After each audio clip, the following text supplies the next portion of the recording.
अस्सलाम वालेकुम एवरीवन। आज मैं फेशियल हेयर रेजर के हवाले से वीडियो आप लोगों से शेयर करूँगी। काफ़ी सारी ऐसी लेडीज़ जो कि सैलून में नहीं जा सकती हैं, सम टाइम आईब्रो नीटनेस के लिए बहुत प्रॉब्लम आती है फेशियल हेयर्स के लिए एंड फॉरहेड और चिन के लिए। सो ये वीडियो आज आप सबके लिए है।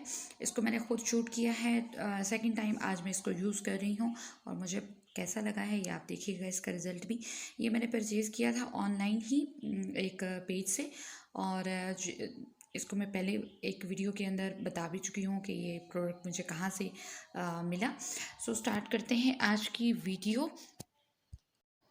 तो सबसे पहले हम एक आईब्रो पेंसिल के साथ अपनी आईब्रोज़ को शेप अप कर लेंगे। जैसे मैं यहाँ वीडियो के अंदर आपको दिखा रही हूँ कि अपनी आईब्रो को शेप अप कर रही हूँ। थोड़ा सा डार्क फॉर्म में आईब्रो को शेप अप कीजिएगा ताकि जब हम इस पर अप्लाई करें कुछ तो फिर ये आपको अच्छे तरीके से नज़र आए।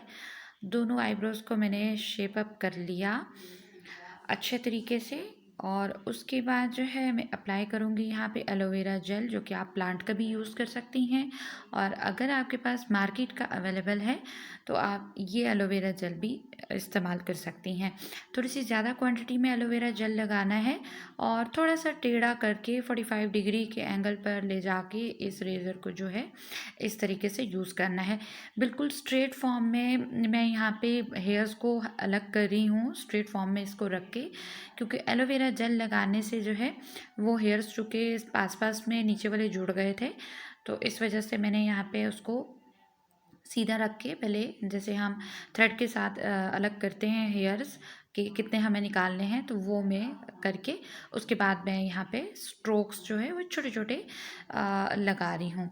यहाँ पर मैं एक चीज़ आप लोगों को बताती चलूँ कि 4 जो है पार्ट्स आपको करने पड़ेंगे।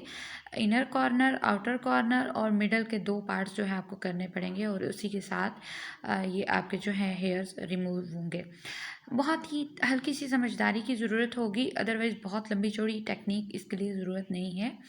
फेशियल हेयर रिमूव करने के लिए और आईब्रो के लिए मैं ये सजेस्ट करूँगी कि आप अलग अलग से रख लीजिए रेज़र को, क्योंकि जिनके आईब्रो के बाल भी बहुत पतले होते हैं, थिन होते हैं, तो उनको तो ठीक है ये काम करेगा, बट अगर आपके आईब्रो के बाल थिक हैं, हार्ड हैं, तो फिर आपको अलग से रखना पड़ेगा। यहाँ पर मैं फॉरहेड से भी इसी तरीके से जो है थोड़ा सा इसको टेढ़ा करके हेयर्स उतार रही हूँ। आप देख सकती हैं काफ़ी सारे हेयर्स जो हैं यहाँ पे आ गए हैं मेरी फिंगर पर, और इसी तरीके से स्ट्रोक्स के साथ ही छोटे छोटे से स्ट्रोक्स के साथ ही हम फेशियल हेयर जो हैं वो उतार लेंगे।